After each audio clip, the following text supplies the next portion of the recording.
संगत जी, जय गुरु जी की। शुक्राना गुरु जी की। गुरु जी महाराज के श्री चरण कमलों में दोनों हाथ जोड़कर कोटि कोटि प्रणाम करता हूँ और साथ ही मेरी प्यारी प्यारी संगत परिवार को भी सादर नमस्कार करता हूँ। तो संगत जी, सत्संग को आप जो है पूरा सुने और ध्यान पूर्वक सुने। क्या पता यह सत्संग जो है आपके लिए हो।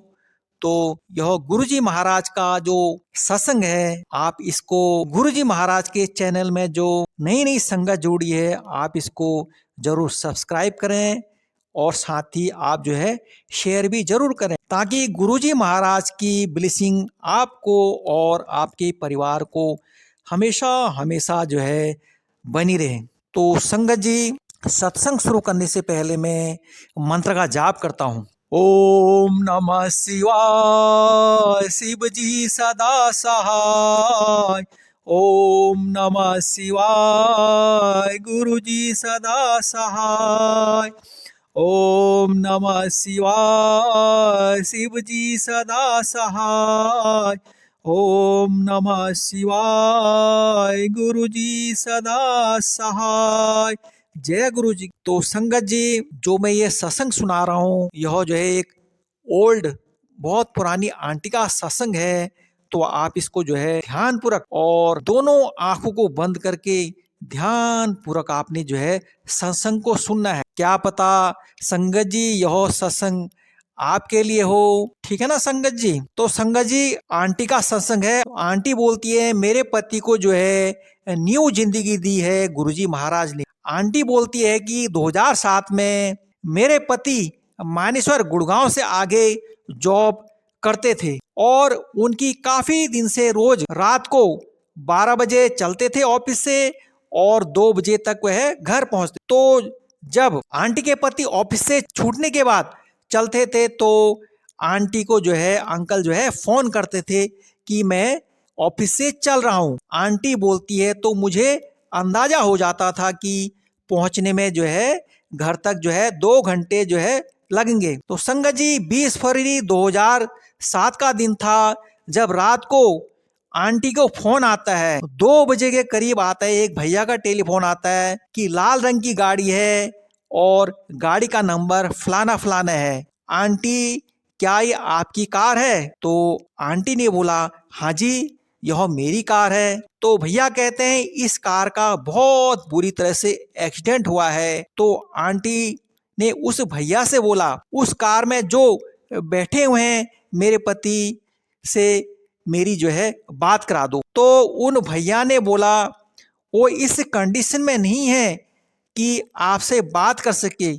तो आंटी ने कहा, चलो भैया आप उनके कान पर फोन लगा दो। तो आंटी ने पूछा, राजीव तुम्हारा एक्सीडेंट हुआ है? तो अंकल बोले, हाँ। आंटी बोली, मेरे को उनकी आवाज से लगा हाँ। आंटी के घर से 2 किलोमीटर की दूरी पर ही था जहां पर वह एक्सीडेंट हुआ था। उस समय वहां पर मेट्रो का काम चल रहा था, मेट्रो रेल की लाइन बिछ रही थी वहां पर। तो आंटी ने देखा एक ट्रेलर खड़ा था जिसके बाहर सरिये ही सरिये निकले हुए थे बाहर की तरफ। तो आंटी के पति को रात के अंधेरे में दिखाई नहीं दिया और कार जो है सरियों के अंदर घुस गई और माथे में सरिया लगा हुआ था और वहां पर खून ही खून हुआ पड़ा था। एक आदमी उनके साथ बैठा हुआ था जो गुरुजी का ही भेजा होगा। तो वो भैया बोलने लगे, दीदी आओ मैं आपके साथ चलता हूँ, मैं जहाँ आप हॉस्पिटल बोलोगे मैं आपके साथ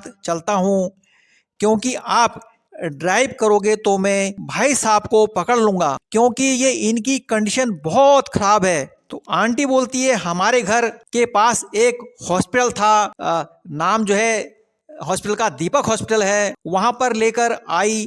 जब वहां पर लाई तो हॉस्पिटल वालों ने केस लेने से मना कर दिया। संगत जी बोला, यह तो पुलिस केस है, हम नहीं ले सकते हैं। आंटी बोली, मैं कहाँ जाऊं, इस समय 2-2:30 बज रहे हैं, कहाँ जाऊं, मैं कहाँ जाऊं। तो हॉस्पिटल वाले बोलने लगे, हमें नहीं पता, आप किसी सरकारी अस्पताल में ले जाइए। फिर तो संगत जी देखो ना हॉस्पिटल वालों को भी, अब आंटी बेचारी कहाँ जाए उस रात को जो है ना, कोई मानवता नहीं है हॉस्पिटल वालों की जो है। तो फिर एंटी ने कहा, तो फिर एंटी जो है वहाँ के जो है एक डॉक्टर मुझे जानते थे। आंटी ने फिर वो डॉक्टर को उसी समय फोन किया। डॉक्टर साहब ने फोन उठा लिया। आंटी बोली, डॉक्टर साहब मैं रीतू बोल रही हूँ और मेरे पति राजीव का जो है एक्सीडेंट हो गया है बहुत बुरी तरह से। मैं जो है हॉस्पिटल लेके आई हूँ, तो ये हॉस्पिटल वाले लोग नहीं ले रहे हैं। डॉक्टर साहब ने बोला रिसेप्शन पर फ़ोन से बात करवाना। फिर आंटी ने रिसेप्शन पर अपना फ़ोन दिया तो डॉक्टर साहब ने बोला कि पेशेंट को जो है एडमिट करो अर्जेंटली। और डॉक्टर साहब भी हॉस्पिटल पहुंच गए। जब डॉक्टर ने देखा तो उन्होंने कहा ये मेरा सब्जेक्ट तो है नहीं, ये तो न्यूरो सर्जन का ही सब्जेक्ट है। तो सबसे पहले वहाँ पर जो ऑन ड्यूटी डॉक्टर थे उन्होंने एमआरआई कराई।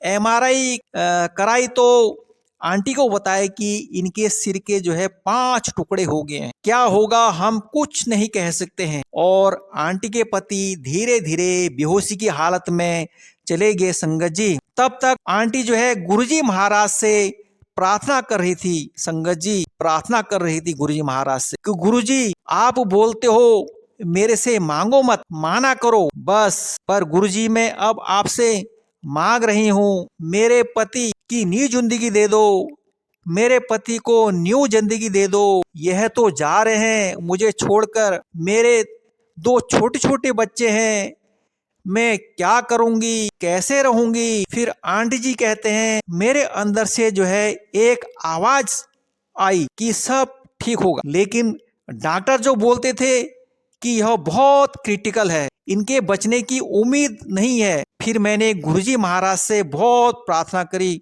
संगत जी, बहुत प्रार्थना करी। और सुबह सुबह मैसेज पहुंचाया गुरुजी के पास कि गुरुजी मेरे पति का जो है एक्सीडेंट हो गया है।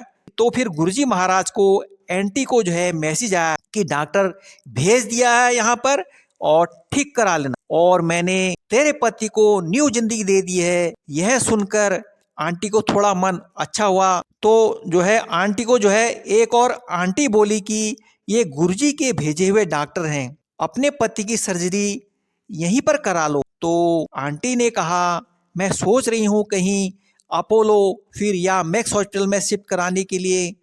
तो वो जो आंटी थी वहां पर वो बोली कि यह तो गुरुजी ने डॉक्टर को भेज दिए हैं, तो फिर किस लिए शिफ्ट कराना है। तो फिर आंटी बोली खैर सर्जरी हुई। सर्जरी के बाद डॉक्टर ने तो जवाब दे दिया। डॉक्टर जो है एंटी को कहने लगे हमने जो है अपना काम कर लिया है, बाकी सब ऊपर वाले पर छोड़ दो, मैं कुछ नहीं कह सकता। 48 hours are very very critical. तो संगत जी फिर आंटी बोली मैंने फिर से गुरुजी को प्रार्थना करी कि गुरुजी 48 घंटे बहुत क्रिटिकल है, बहुत क्रिटिकल है गुरुजी, गुरुजी बचा लो मेरे पति को, गुरुजी बचा लो मेरे पति को। खैर गुरुजी महाराज का जो है रिप्लाई आया कि 1 महीने बाद अंकल खुद कार चलाकर मेरे पास एम्पायर स्टेट आएंगे, यह मेरा वादा है तेरे से, ठीक है। तो संगत जी ठीक यही हुआ। उसके बाद मेरे पति घर पर आए, बहुत तकलीफ में थे, यानी बहुत ही ज्यादा तकलीफ थी। गुरुजी ने लोटा ब्लिस करके मेरे को भिजवाया। मैंने लोटा में जल भर के गुरुजी के बताए निर्देशानुसार जल पिलाना शुरू कर दी। और संगत जी मेरे पति को धीरे धीरे इम्प्रूवमेंट होना शुरू हुआ। पूरी तरह स्वस्थ होने के बाद ठीक 20 मार्च को मेरे पति खुद ड्राइव करके गुरुजी के पास एम्पायर स्टेट पहुंचे। तो गुरुजी बोलते हैं ओ आगे न्यू लाइफ वाले बंदे हुन लोगन धसो, कैसे मैंने आपको न्यू लाइफ दी है। तो संगत जी आंटी बोलती है मेरा जो है रोना छूट गया, मैं इतना रोई खुशी के मारे कि मैं बता नहीं सकती संगत जी, बता नहीं। मैंने बोला गुरुजी थैंक यू सो मच, मेरे पास कोई शब्द नहीं है, मैं सिर्फ आपका शुक्राना ही कर सकती हूँ गुरुजी, आपका शुक्राना ही कर सकती। तो गुरुजी ने बोला अब बंदे बनकर रहो, मतलब दोनों एक दूसरे के साथ सेवा करो, एक दूसरे का ध्यान रखो। गुरुजी ने मेरे पति को बोला अंकल देख तेरी पत्नी ने इतनी तेरी सेवा करी है ना, इन तू लाइफ भर इस सेवा करनी है। संगत जी, आंटी बोलती है, और ठीक ठाक ऐसे ही चल रहा है। घर पर सब मेरा ध्यान रखते हैं, सब कुछ सही चल रहा है। जय गुरु जी की महाराज की। संगत जी, जय गुरु जी की, शुक्राना गुरु जी की। तो संगत जी, यह था आंटी का सत्संग। तो आंटी के सत्संग को मैं यहीं पर विराम देता हूँ। तो संगत जी, मैं गुरु जी महाराज देवों के देव महादेव से यही अरदास करता हूँ कि हमारे पूरे संगत परिवार पर आपकी ब्लेसिंग बनी रहे। गुरुदेव महाराज, गुरु जी महाराज, आपका हाथ सभी संगत परिवार के सिर पर हमेशा रहे। इसी तरह हम सुख में दुख में आपका शुक्राना करते रहेंगे, आपका शुक्राना करते रहेंगे। गुरु जी महाराज, आपकी असीम कृपा पाते रहेंगे, आपकी असीम कृपा पाते रहेंगे मेरे गुरुपा, मेरे गुरुजी महाराज। अब मैं यहीं पर मंत्र का जाप करता हूँ। ओम नमः शिवाय, शिव जी सदा सहाय। ओम नमः शिवाय, गुरु जी सदा सहाय। ओम नमः शिवाय, शिव जी सदा सहाय। ओम नमः शिवाय, गुरु जी सदा सहाय।